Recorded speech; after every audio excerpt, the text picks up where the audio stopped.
ready. Now we're ready. We can say what we feel. Take my hand. Well, what we want to do is ask you some questions about the homeless in St. Augustine. Is that a topic that you know anything about? I know there's a bunch of them all around St. Johns County. And why do they come here? Why are they anywhere? I don't know the answer. Neither do I.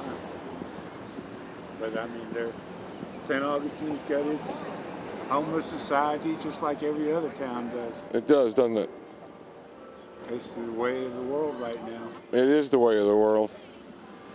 Fortunately, the American government or all these charitable organizations are taking care of nations other than their own. Have you noticed that? Oh yeah. Billions of dollars. Mm-hmm. And we can't do anything about this. They have Feed the Children and all these other things where you send in $24 a month and all that. But it's not going to American people who need it. It's going to people who are going to grow up and hate the United States just like their ancestors did before them, like their parents do now. So, you know, I hope I'm not being recorded, but I know I am. Do you refuse to have an interview? Because you're good. All I said was not particularly.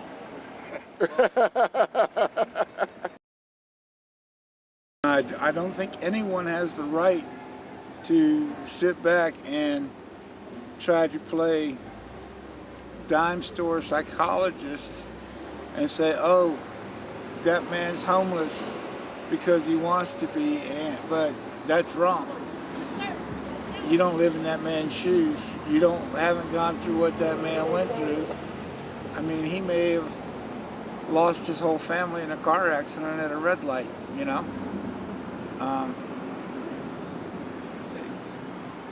Some people break that way. There used to be a man here in this town that was considered to be homeless, alcoholic, derelict, whatever, you know, all the things combined. And one day he got sick. I was a teenager at the time. Every now and again, I'd take him a loaf of bread and some cheese and stuff like that. He lived in a car behind what's now Theo's restaurant. It used to be Mac's Bar. He lived in an abandoned old wrecked car in the back there, and he got real sick. They took him away, and when they brought him back, guess what they brought him back in? A three-piece Armani suit and a limo.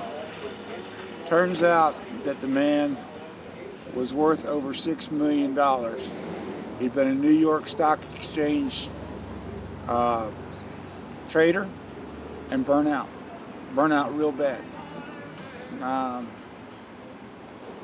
You know, you never know somebody else's story.